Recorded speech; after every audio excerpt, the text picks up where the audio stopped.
Well, what's going on, YouTube? Today we are working on nut action, or first fret action. This guitar's changed a little bit over time. I haven't set it up for quite a long time. I change strings on it and play it. I haven't checked the setup though for a good while. And the nut action just feels, I've been playing my other Martin, and this one, the nut action just feels a little bit higher than I like. So we're going to adjust the nut action.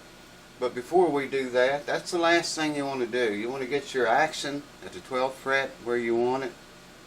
And you want to get your neck relief where you want it. And then tackle the nut action last. Or that's the way I do it anyways.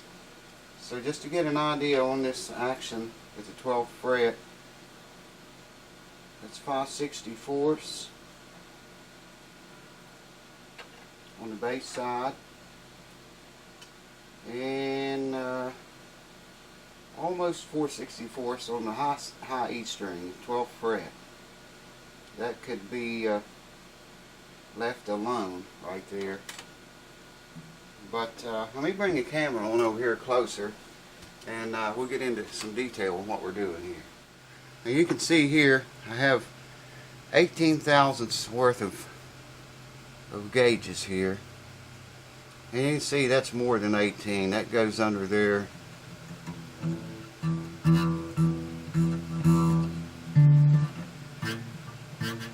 It's very close on the 5th string.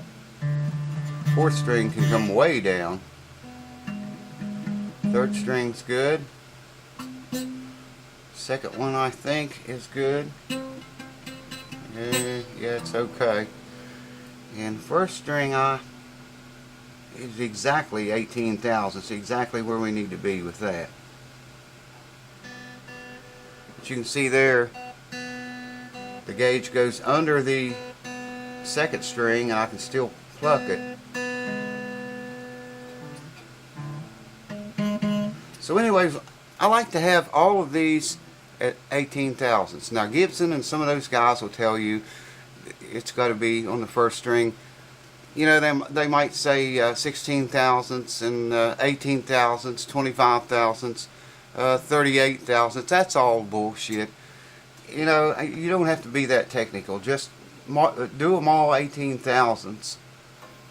You know, when the string is plucked, the elliptical pattern that it vibrates is going to be mostly in the center of that string, between the saddle back here and the nut. And it's not going to vibrate that much right here at the 1st fret. You know, you can get that very low, and I just set them all at 18 thousandths. Plus too, if you have any arch to your neck or radius up here, and you set every string 18 thousandths from the top of the fret, and your radius of the strings are going to roll with the radius of the fretboard. It's going to match identically, and this is always good. Let's just check the neck relief and see what it is. When I set this guitar up the last time, I had it set for 12 thousandths. But like I say, it's laid in a case a long time. Things change. Yeah, see, it's more than 12. See that? So we're going to adjust the truss rod just a little bit. Let's see what that is. That was a 12. Here's a 15.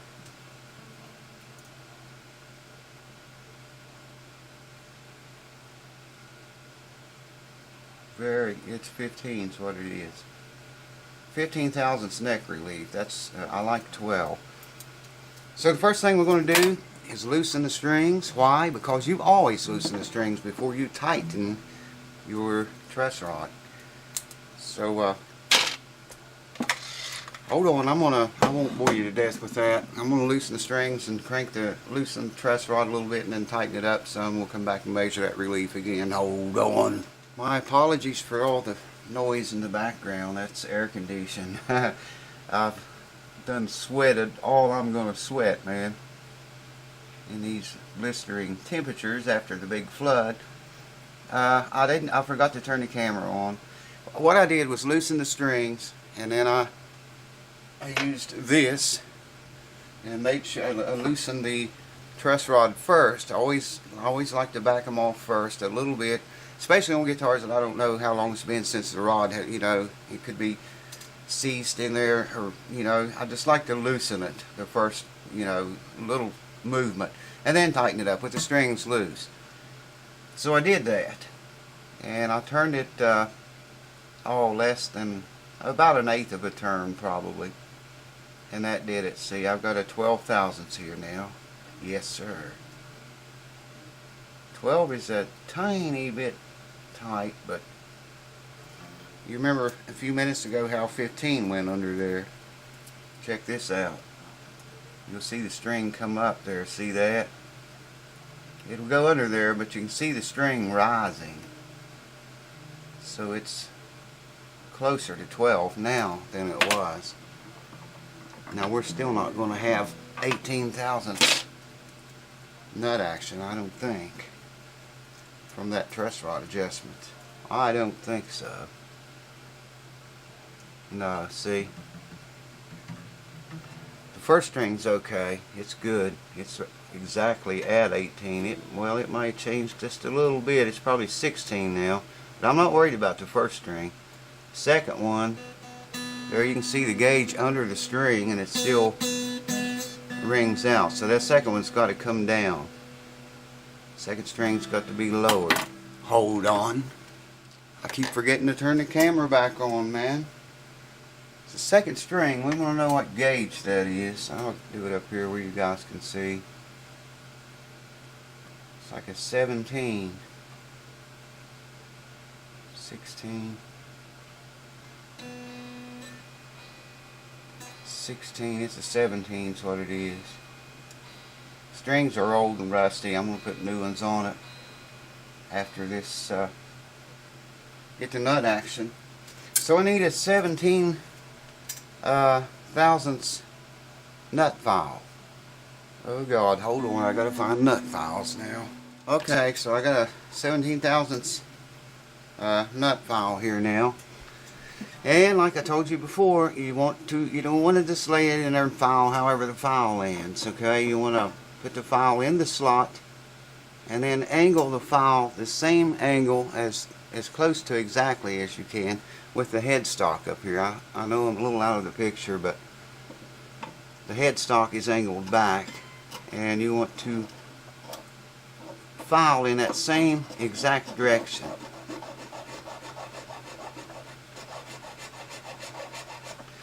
And with these files, it don't take very much.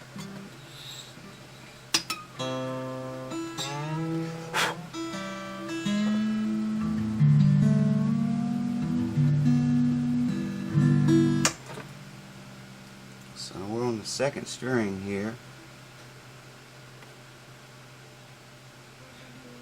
Check that out. Perfect, 18 thousandths. I want to check the third string now.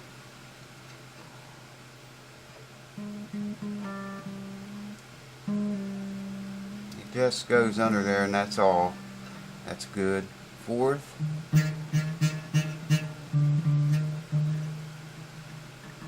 I'm going to leave that alone, I think.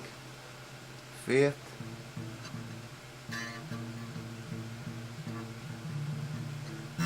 Sixth. You know, adjusting that truss rod tighter helped that. That's why I say you should always do your nut action last. If you know you got the 12th fret action, string action, where you want it, and you know your neck relief is where you want it, then tackle the nut action last, and that's it. I mean, there's 18 thousandths.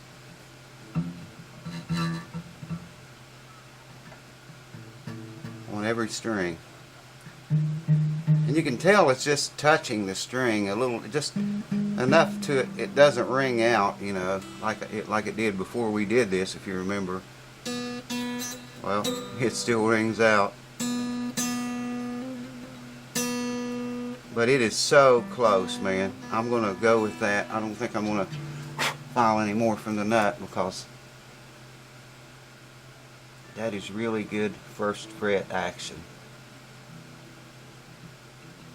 And like I say, the most part of the elliptic pattern that the string vibrates around in is going to be in the middle of, you know, the nut and the saddle, or the middle of wherever you're noting the string and the saddle.